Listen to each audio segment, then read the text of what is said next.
Hello. In this lesson we're going to talk about the class notebook for all Flipped Harbor classes. Now, your class notebook is made up of an 1.5 or 2-inch binder. I'm talking a 3-ring binder here, people, not a plastic or paper folder with pockets. It has to be a binder. Not too big, not too small. That binder is going to have one continuous chronological section in it. We're going to talk about page numbers, we're going to talk about the table of contents expectations, and we're going to talk about something new called notebook quizzes. Now, this one section should have everything from the beginning of the semester until the end of the semester. In this one section, you're going to include everything that you are given or everything that you create for the class. It's going to include your notes, it's going to include your homework, it's going to include worksheets, it's going to include absolutely everything except your tests, because I hold on to those. Now, if you use sheet protectors, only one sheet per protector. That means that if you're putting a 5-page homework into your binder, you need to pull those 5 pages apart and put each page into its own separate sheet protector. Now, every single page needs a page number. Now, you're only going to number the lower right hand corner of the front of each sheet. So you're numbering each sheet on the front only. Don't number the back, just the front.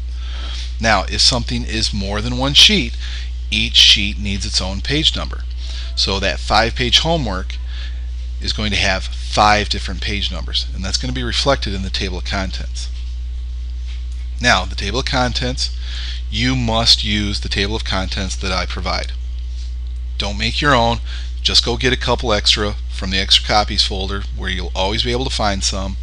Make sure you're using my sheet. Make sure that you fill it out fully. Everything in the binder you need to enter into the table of contents. You need to make sure that you write down the date. You need to write a good description. If it's section 10.2 notes, write notes 10.2 or 10.2 notes. Don't just write notes, because you need to be able to refer to it quickly. And the table of contents has to have the page numbers. If there's multiple page numbers, like maybe 45 through 47, just write it like that, 45 through 47.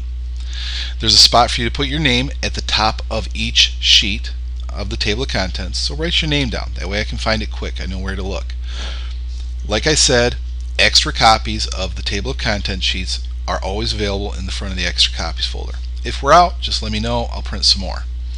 Now, like everything else in class, your table of contents needs to be filled out in pencil. Pencil, pencil, pencil.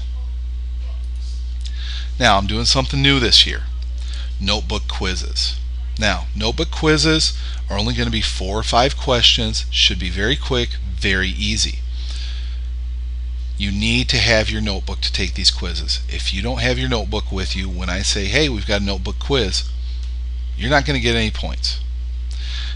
The 4 or 5 questions are going to be very easy questions like, what section was covered on October 10th? So you would write down what section we covered on October 10th.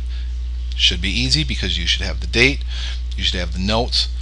Should be a quick, easy question. Maybe I have you write the example problem from a particular section's notes. Again, this should all be in your notebook. It should be well labeled. You should be able to flip to the page, write down that example problem. No fuss, no muss. Now, the notebook is something that you should be working on every single day. You should work on it at the beginning of class. You should work on it during class. You should work on it at the end of class. You should work on it at home. It's something that you should be using every single day. It should be ready every single day. These notebook quizzes will be frequent at the beginning. They will trail off. I may tell you ahead of time when they're going to happen. I may not. You need to be ready for them at any time. So, we've talked about the notebook expectations for class. This is something that you can do, that you can get easy points to make sure that you're successful in class. I'll see you in class, and I'll see you on the videos.